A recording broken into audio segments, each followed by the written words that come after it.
Olá, amigos do Repórter Diário, mais uma vez nós estamos aqui às vésperas do período eleitoral, propriamente dito da eleição, né? O período eleitoral já começou desde o início do mês de julho, os candidatos já podem ir às ruas oficialmente, pedirem os votos, apresentarem propostas e o Repórter Diário, como faz em todo período, cumpre de forma democrática o seu papel de abrir espaço para ouvir os principais nomes, os principais debatedores, aqueles que estão dispostos a falar olho no olho, a falar sobre propostas e o que pensam a respeito do Estado, a respeito do Brasil.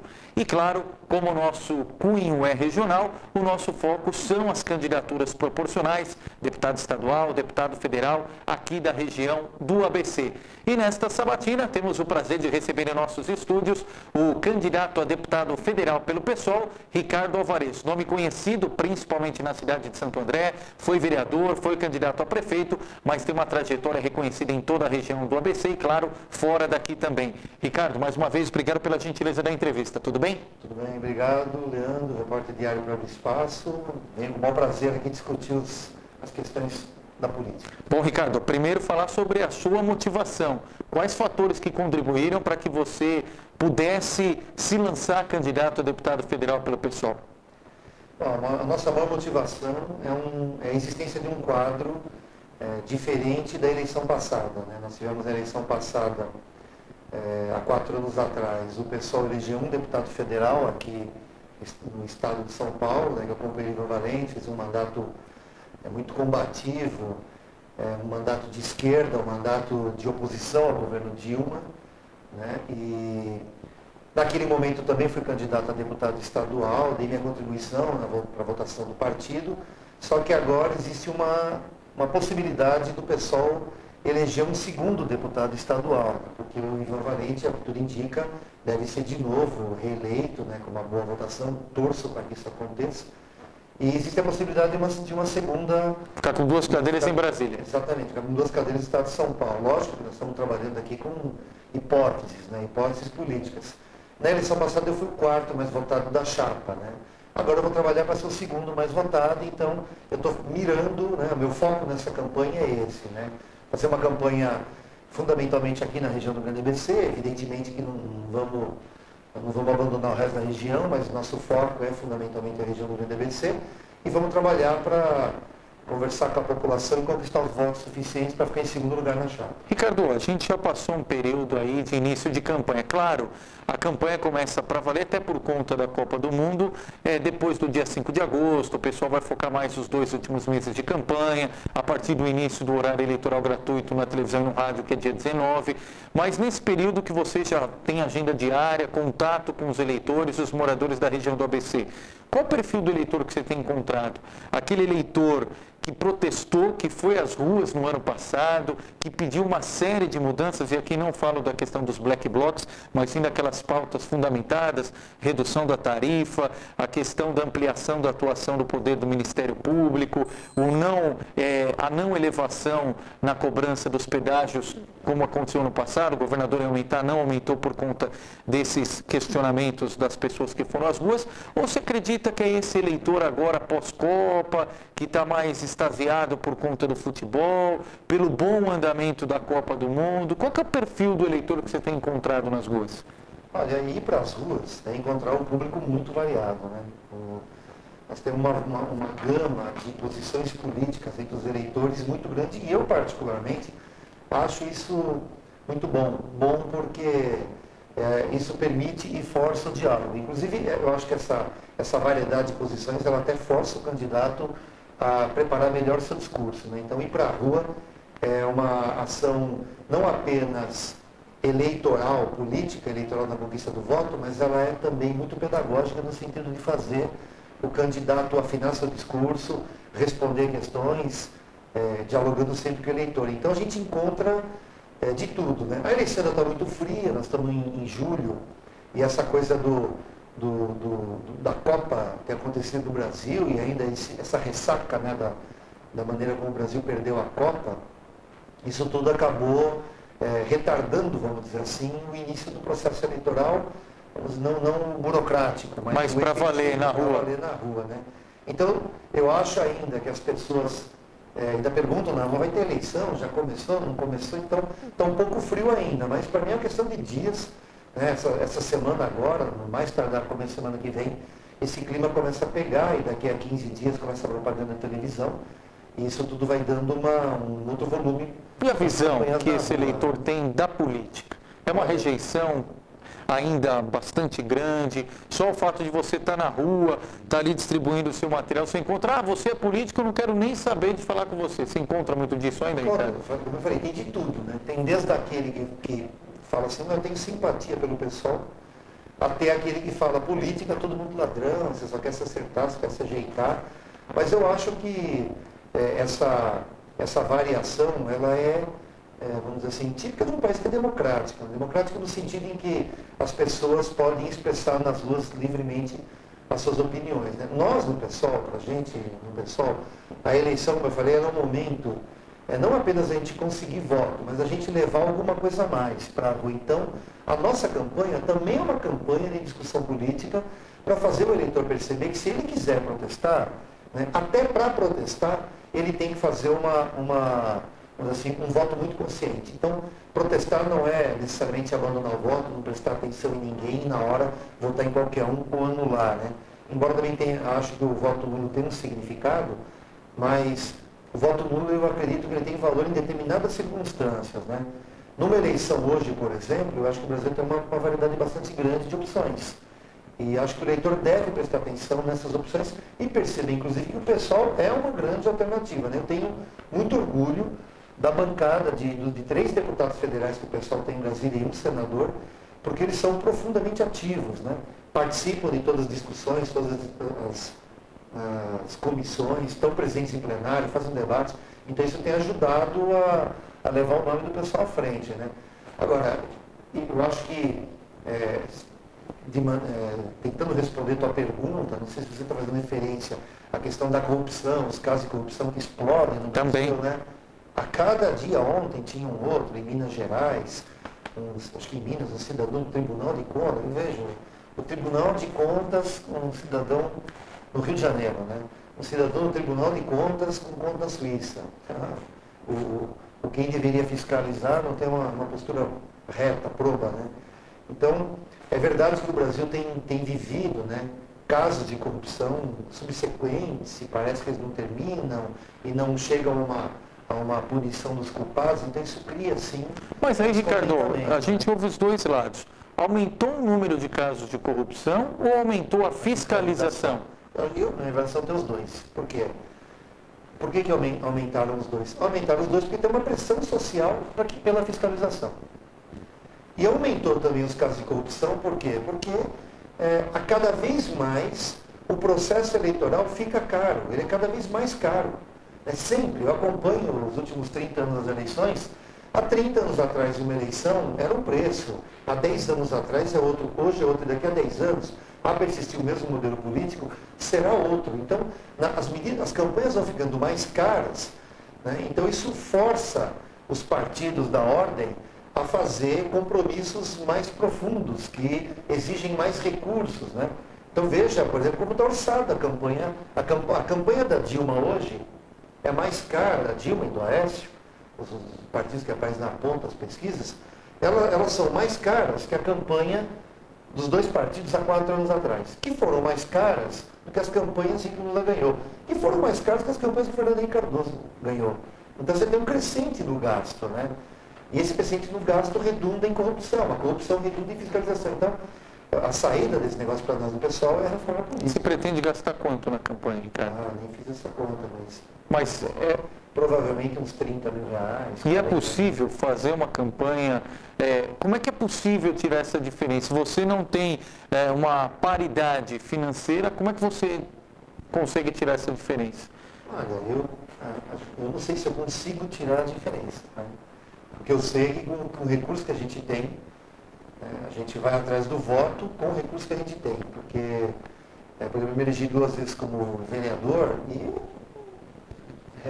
boto a minha cabeça no travesseiro com a maior tranquilidade, porque não fizemos nenhuma... Não precisou engessar o mandato para se eleger. Muito pelo contrário, né? Você acompanhava a Câmara Municipal de Santo André, eu tinha uma postura absolutamente independente em partidária, porém independente, em relação a projetos que a gente avaliava que não tinha a ver com o programa do partido. Questionava o próprio partido quando necessário. 8 anos, fui 8 anos vereador, que sempre questionei muito o executivo, o Salzanel era o prefeito, a Vanileno.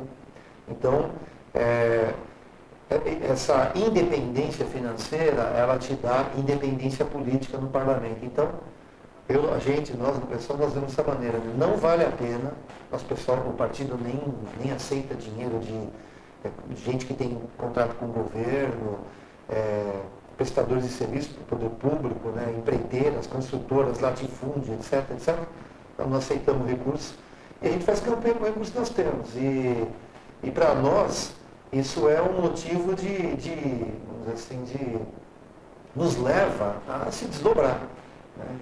E se desdobrar é fazer a campanha levando à rua uma discussão exatamente nessa linha. Quer dizer, desconfie, você, telespectador que está nos assistindo, desconfie de campanha cara.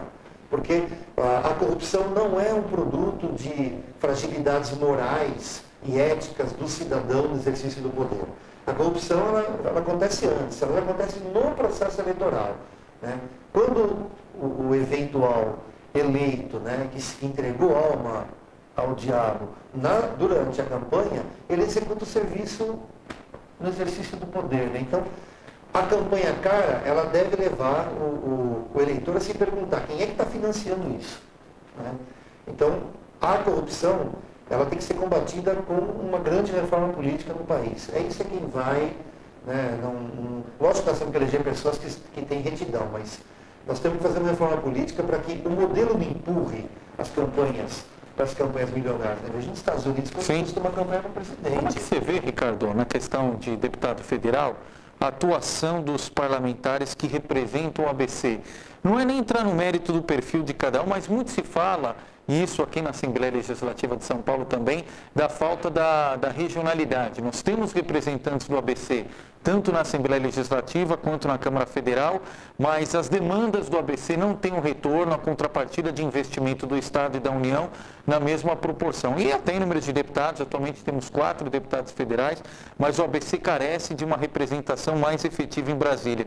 Como é que você vê esse link da região com Brasília, ou como o seu mandato pretende estabelecer isso, se eleito no próximo dia 5? O Celso, ele criou, durante a gestão dele, o consórcio de prefeitos aqui em Santo André, mas ele congregava os prefeitos aqui da região. O consórcio de prefeitos, ele acabou virando um espaço de disputa de prefeitos muito mais um espaço de disputa política, para saber quem governa, do que um órgão que efetivamente produz políticas públicas para serem aplicadas aqui na região. A gente costuma dizer assim, o grande ABC, ele tem, vamos dizer assim, demandas que são parecidas, extravasam os limites do município. Sim. Por exemplo, a questão ambiental, né, a defesa da área de proteção aos mananciais. Rio Grande da Serra, Ribeirão Pires estão integralmente na área de proteção aos mananciais, Santo André tem uma parte, São Bernardo tem uma grande parte na área de proteção aos mananciais. Você tem que ter uma política conjunta. Hoje, por exemplo, o SEMAS, em Santo André, faz fiscalização da área de mananciais, mas que não necessariamente é feita por outros municípios da mesma maneira. Então, nós temos que ajuntar esforços no sentido de potencializar a proteção ao meio ambiente. Evidente que um parlamentar aqui da região, ele pode abrir portas nesse sentido no governo federal. Né? Ele pode e deve abrir portas no governo federal. Então, a ideia é que o mandato ele esteja a serviço das necessidades aqui, das demandas regionais. Né? O que eu, de certa maneira, observo, né, por exemplo, isso para mim é muito claro, o governador Alckmin, ele abre espaço, por exemplo, para São Caetano, mas abre menos espaço para os outros municípios aqui na região, porque ele tem muito mais vínculos políticos com o prefeito de São Caetano do que com os outros municípios. Não é de agora. Isso é um equívoco político do governador, né? Um equívoco político gigantesco do governador. Achar que o prefeito, é a mesma coisa que o prefeito ganha a eleição, ele olha para o mapa e fala, nesses bairros eu tive voto, nesses bairros eu vou governar só para quem votou em mim. Isso é um absurdo, não é assim que funciona. É um mandato evidente que ele tem que estar a serviço da região, dentro do programa do partido. Né? Dentro do programa do partido. Eu, por exemplo, supondo, né, se eu me elegesse deputado federal, né, aqui da região, e algum latifundiário procurasse, estou dando um exemplo, nem sim. latifúndio, né, mas algum latifundiário falou, eu acho que você tem que votar junto com o agronegócio na Câmara. Eu não vou votar com o agronegócio, que é um princípio partidário, a defesa do pequeno produtor. Está no programa do partido. Então você tem que conciliar o programa do partido junto com as demandas da região. Isso é possível? Óbvio que é possível. Está no programa do PSOL, por exemplo, já falei aqui da reforma política, mas está no programa do PSOL 10% de investimento do PIB em educação. Entendeu? Isso é absolutamente investimento público, nas escolas públicas em educação. Isso é absolutamente necessário, né, para a gente superar essa crise educacional que nós estamos vivendo. Né? Que é uma crise educacional que está em todos os municípios do Grande ABC. As escolas públicas hoje, municipais, estaduais, a gente tem que rever o modelo da escola no Brasil. Né? De ponta a ponta. Tem que rever esse modelo. Tem que ter professor bem remunerado, as escolas têm que estar equipadas, as escolas têm que ser atraentes. Nós temos que discutir um sistema de período integral, com esporte, com piscina, com aula teórica, com aula prática. A escola tem que entrar no século XXI, ela não entrou no século XXI.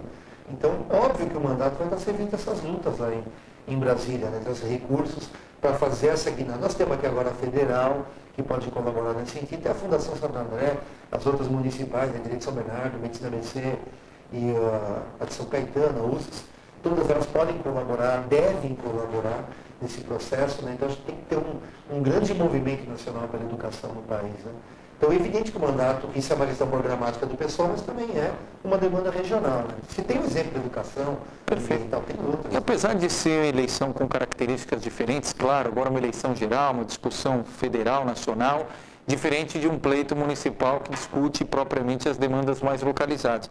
Mas como é que você vê novamente esse cenário, principalmente na disputa a deputado federal, em que voltam as urnas aqui para Santo André os nomes que disputaram em 2008? Tem o seu nome para federal, tem o nome do Aidan Ravin para federal, o nome do Vanderlei Sirac para federal. É possível novamente colocar Santo André em pauta e repetir um pouquinho daquela discussão de 2008, Ricardo? Olha, a discussão de 2008, eu particularmente gostei. Eu fui o único candidato em 2008 para prefeito que foi em todos os debates. O Santo André foi a cidade do Grande ABC disparado que mais debates teve. Santo André teve 13 debates. Né? Eu fui nos 13. Eu fui o único candidato que foi nos 13. Eu não fujo do debate, gosto muito de fazer um debate. Eu acho que no debate o eleitor, ele conhece melhor o seu candidato, né, como ele pensa, o que ele fala, o que ele defende. E o debate ele também permite com que os candidatos se questionem. Né? Tem um confronto direto. Tem um confronto direto. Acho que o confronto direto é muito bom e isso ajuda o eleitor a tomar suas decisões. Né? É evidente que não tenho... o PSOL é um partido que tem um programa muito diferente hoje do PT, e um programa muito, muito diferente também do PSB, que é o partido do Aidan e o partido do Sirac.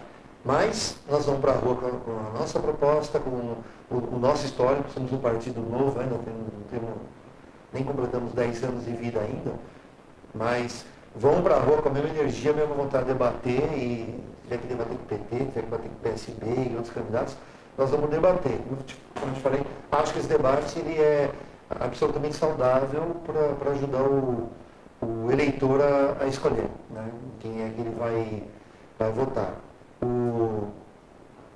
O Aidan está fazendo um voo, né, assim, novo, né, que eu me lembre, acho que ele foi candidato a deputado estadual. Foi isso, em 2006. E não se elegeu, né, o Sirac também foi, na última também não se elegeu, foi suplente, acabou assumindo uma cadeira, ou seja, acho que para Santo André é bom, sinceramente, sem nenhuma falsa modéstia, mas acho que Santo André é bom, porque quanto mais candidatos e candidatos disputando, isso leva a discussão para a rua e faz o eleitor refletir sobre em quem votar. Né? Você acredita, Ricardo, falando agora da eleição como um todo, do cenário eleitoral nacional, num divisor de águas a partir da eleição desse ano, no sentido de o pessoal sempre defender mudanças mais radicais, estruturantes na condução da política brasileira. Você vê que o momento agora, novamente, sempre quando chega perto da eleição, se renova as esperanças, se renova as expectativas, mas você acha que o clima agora, cenário econômico, todo mundo precavido, freio de mão puxado, isso reforça o debate, isso reforça o discurso da mudança, ou chega na hora da eleição, ganha mesmo o marketing, quem tem o melhor marqueteiro consegue convencer o eleitor, quem tem o maior tempo de televisão também consegue convencer, e aquele debate mais profundo fica no segundo plano. De novo a gente cai na questão da reforma política, né? É evidente que marketing, dinheiro, tempo de TV, tudo isso pesa no resultado final da eleição. Mas acho que nós vamos ter uma eleição com características diferentes das eleições anteriores. Por quê? Porque a partir de junho do ano passado, nós tivemos uma explosão. Eu particularmente fiquei muito feliz, me senti até, vamos dizer assim, realizado em junho do ano passado, porque uma tese minha se constatou, né? Minha e de vários outros companheiros que fazem parte do partido.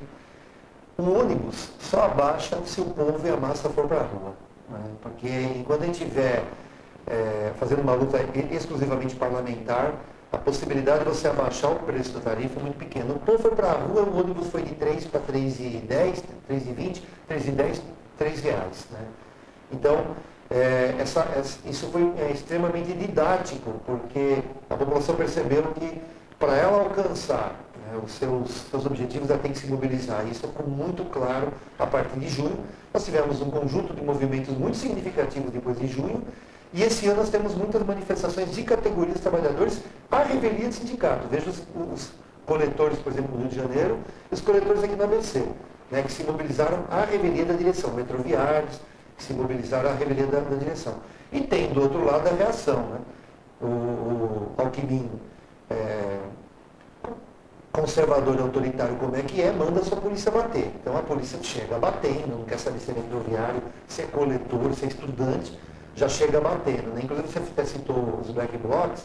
Os black blocs são a mais absoluta vamos dizer assim, resposta a uma agressão que vem primeiro da polícia. Vejam como é que começaram os movimentos de junho do passado. Começaram com a polícia batendo, tivemos mortes inclusive no Brasil, né?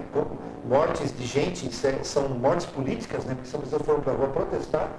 Os black blocs surgem na medida em que a polícia vem e bate, né? Age com violência.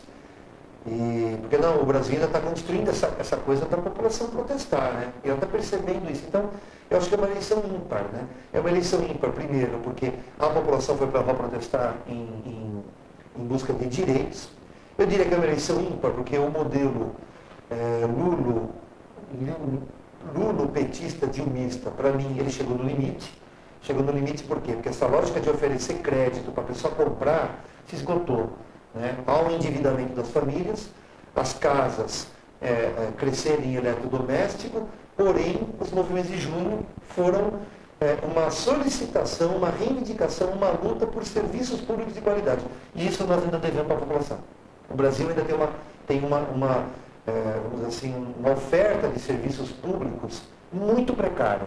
Então o cidadão está com micro-ondas dentro de casa, ótimo que esteja com micro-ondas dentro de casa, ele pode comprar um celular, ele pode fazer uma viagem, mas quando ele fica doente ele pega a fila no SUS. Quando ele bota o filho dele na escola, a escola tem crise. Ele vai andar de ônibus, os roteiros, as linhas são determinadas pelos empresários, na maioria das prefeituras, são linhas que levam em conta muito mais a rentabilidade da linha do que a necessidade da população, e o movimento que explode, aquela gota d'água que fez a água extravasar o copo, se deu em cima de um serviço público que não é eficiente, é caro, que é o transporte público, que é a mobilidade urbana. Até porque esse modelo do consumo apoiou a compra do veículo, né, esticou tempo de pagamento de consórcio, redução de IPI, resultado, cidades entupidas, o transporte público foi em segundo plano. Né? Ontem ou hoje eu vi uma matéria nos meios de comunicação falando que 74% dos recursos públicos para a mobilidade no Brasil são gastos no transporte privado e 25% no transporte público. Então, o modelo dos últimos anos do governo Lula-Dilma, para mim, se esgotou. essa coisa de oferecer crédito e ser um comprador, um consumidor, a população está indo para a rua por dois grandes motivos. Quer serviço público de qualidade e quer um novo modelo político. Não dá mais para conviver com esse, não. Ricardo, quero mais uma vez agradecê-lo, Ricardo Alvarez, candidato a deputado federal pelo PSOL, e quero aproveitar nesses instantes, Ricardo, deixar o espaço aberto para suas considerações finais e reforçar justamente o porquê da sua candidatura e o porquê o eleitor pode confiar no seu nome para deputado federal no dia 5 de outubro. Bom, o primeiro convite que eu faço é que o eleitor preste muita atenção em que ele vai votar e trate com carinho essa questão do voto e da eleição. Em segundo lugar, oferecer o PSOL como uma alternativa nas eleições, muito em função da questão programática, né? Então, pesquise como o PSOL tem se comportado no Congresso Nacional, na Assembleia Legislativa, né, na Câmara de Vereadores de São Paulo e em outros. Os parlamentares do PSOL em geral, no Estado de São Paulo, têm se posicionado, né, uma posição muito firme de defesa da ética na política, de investimento público no setor público, de melhoria da qualidade do serviço. Então, o pessoal tem apesar de novo, tem esse histórico para apresentar, né? No meu caso, eu tenho meu site também, procurando lá no meu site um pouco da minha história, como eu me comportei na Câmara Municipal, né? A maneira como eu votei na Câmara. Lembro aqui, por exemplo, inclusive foi matéria da imprensa outro dia, o Ministério Público mandou a Câmara Municipal cortar o número de assessores, né? E eu lembro que eu comecei e terminei meu mandato com 4 assessores, hoje a Câmara tem 13. Né? Quando eu terminei o meu mandato de vereador na Câmara, tinha 4, agora tem 13. E eu votei sozinho numa sessão na Câmara Municipal, onde os vereadores queriam passar para 6, não conseguiram. Eu votei sozinho, foi 20 a 1, mas votei sozinho, porque entendia que não era o momento de fazer aquilo. Né? Então, pesquisem em relação aos candidatos, pesquisem em relação ao meu perfil, eu tenho certeza que o pessoal é uma grande opção de voto hoje no Brasil, com toda certeza. Obrigado, Ricardo Alvarez. Obrigado a você, internauta. Já sabe, eleições 2014 aqui no Repórter Diário, sabatina, candidatos a deputados estaduais, federais, aqui pela região do ABC e, claro, a sua participação, como sempre, em www.reporterdiario.com.br. Até a próxima.